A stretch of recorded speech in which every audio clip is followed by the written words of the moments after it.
एक बार की बात है, एक छोटे से गांव में एक पुरानी हवेली थी। कहा जाता था कि उस हवेली में रात के समय अजीब आवाजें आती थी और वहां रहने वाले लोग अचानक गायब हो जाते थे। गांव वाले उस हवेली से दूर रहते थे, लेकिन एक रात एक युवक, जिसका नाम राहुल था, अपनी जिज्ञासा के चलते हवेली की ओर बढ़ा। राहुल ने सोचा, ये सब सिर्फ अफवाहें हैं, मैं वहां जाकर सच जानूंगा।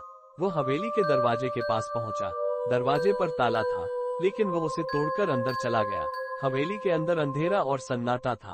केवल एक पुरानी पेंटिंग दीवार पर टंगी हुई थी, जिसमें एक खूबसूरत महिला की तस्वीर थी, लेकिन उसकी आंखें जैसे राहुल को घूर रही थी। राहुल ने कमरे का दौरा किया।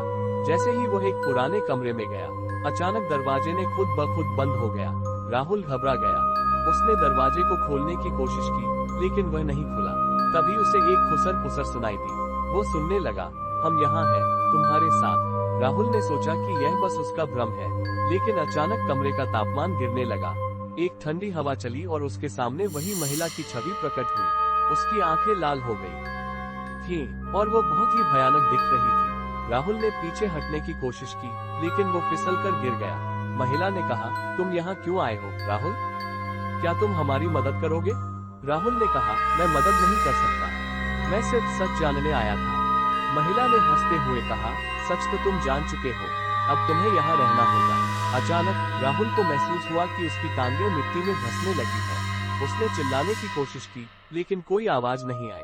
वो अपनी पूरी ताकत लगाकर भागने की कोशिश कर रहा था, लेकिन यह असंभव था। वो उस महिला के सामने हेल्पलेस था। जैसे ही वो पूरी तरह से मिट्टी में धंसने लगा, उसने देखा कि दीवार पर वही पुरानी पेंटिंग फिर से बदलने लगी। वो महिला अब मुस्कुरा रही थी और उसके चारों ओर और भी कई भूतिया आकृतियां प्रकट हो गई।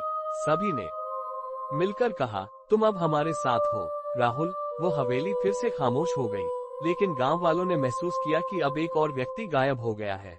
हवेली की कहानी उसी तरह चलती रही और हर कोई उससे दूर रहने लगा। अंत में हवेली में एक नई पेंटिंग बनी, जिसमें राहुल की तस्वीर थी और उसकी आंखें भी उसी तरह घूर रही थी। गांव वाले जानते थे कि हवेली में एक और आत्मा जुड़ गई थी।